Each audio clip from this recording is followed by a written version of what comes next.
Welcome to this weekly update. I'm Julia Lee, an equity strategist at Bell Direct. And first off, let's start by having a look at some of the important events for next week.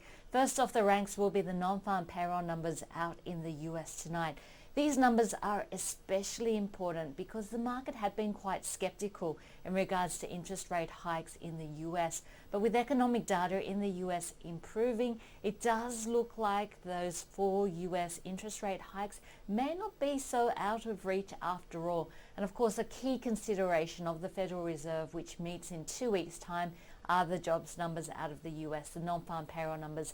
The market expecting to see jobs growth of 200,000 for the month of February. Now, the weekly jobless claims actually increased by 6,000, but the trend in the weekly jobless claims still pointing to a strengthening jobs market. Next week, we'll also be watching some numbers out of China. Now, the property market does seem to be doing extremely well in China. In fact, a Bloomberg report talking about some neighborhoods increasing by 11% in value over the last 2 weeks. So the new loan numbers, the new yuan loan numbers out of China will be out on Thursday. The previous number stood at 2.5 trillion US dollars. We'll be watching to see if China is awash with liquidity. Also out on Thursday will be the European Central Bank, which is expected to increase quantitative easing, and this has been quite supportive for gold prices. So another one to watch next week. But of course, this week here domestically, some of the economic numbers have had a massive impact on the Australian share market and the Aussie dollar. In particular, the GDP numbers, which saw annual growth at 3% compared to market expectations of 2.5%, and the trade deficit, which was narrower than expected, coming in at 2.9 billion Australian dollars versus an expectation of a trade deficit of 3.2 billion Australian dollars. Both of these pointing to strength in the Australian economy and also putting into question whether Australia is going to see any more interest rate cuts. That, of course, has been good news for the Aussie dollar, and some of that money has found its way back into the high-yielding areas of the market, namely the big 4 banks as well as Telstra, as the carry trade comes back into vogue. And the carry trade is where international investors buy into a currency with a low yield, so borrow at very low yields, and then invest in high yields like the Aussie dollar and of course some of those Aussie shares as well. So that's been supportive for the Australian share market. Looking at some of the statistics and performance, that's also reflected in the numbers. In February, where the Australian economy wasn't looking so good, we did see the market declining 2.5%. The ASX 200 index, the top 20 though, doing worse with a fall of 5.6%. And that was because of index-based selling. In March, we've seen a reversal of some of those trends from February. And in fact, we have seen those top 20 blue chips being the outperformers this time, up by 5.9%. And in terms of sectors, those underperforming areas have been the best performing. In fact, just in the past week, we've seen the financial sector, the materials, and the energy sectors all gaining 8% in 1 week.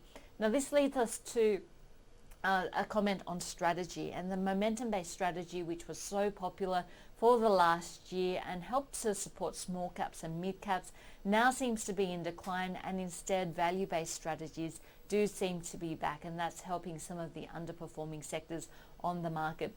That switch from momentum into value does make sense because momentum has been very much concentrated in the small and the mid-cap index. And if we have a look at valuations in this index, they are historically at the highs that they have been when they have seen a pullback. So if we have a look at the small ordinaries index and the PE ratio of the small ordinaries index over the last 20 years, here it is, and here is where we are at the moment. And same with the mid-cap index. This is the last 20 years, and here we are at the moment. Whereas the top 20, the large cap index, you can see we're at a very different point in time where it is looking undervalued to where it has been historically. So we are seeing a little bit of a shift in strategy and a focus away from momentum-based stocks, which have been sold off, into more value-based stocks. BHP especially in focus now. It's received a 2-notch credit downgrade by Moody's that hasn't impacted on the share price this week. The share price has gained a massive 14% in 1 week as brokers and the market become more positive on the stock.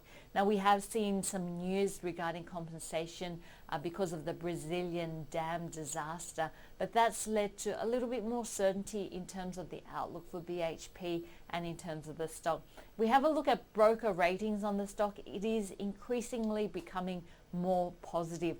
Some brokers at the lower end of the spectrum have a target of $15.50. That's Macquarie with a neutral stance. Shaw has a $16.73 target with a buy rating on the stock, and Morningstar has a $17 rating with a neutral rating on the stock. But on the more bullish end, we have UBS with a $22 target on the stock, a buy rating there, and Morgan's even more bullish than that, $28.70 with a buy rating. So it looks like brokers getting in on the bandwagon and a massive increase in terms of BHP Billiton's share price. So just finally, a last word, and I guess if you're looking at entering into the market now, the technicals are looking quite favorable, especially in terms of the US, where we do look like we've seen a double bottom in place now.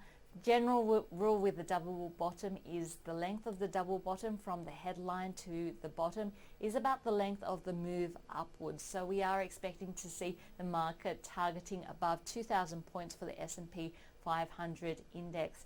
So all in all, this has been a fantastic start to the month for the Australian share market, coming off oversold conditions, and of course that stronger economic data here in Australia, supportive of that international money finding its way back into the Aussie dollar and finding its back into some of those high yielding areas of the market. What could reverse this? Well, of course, US data and the FOMC meeting in 2 weeks' time.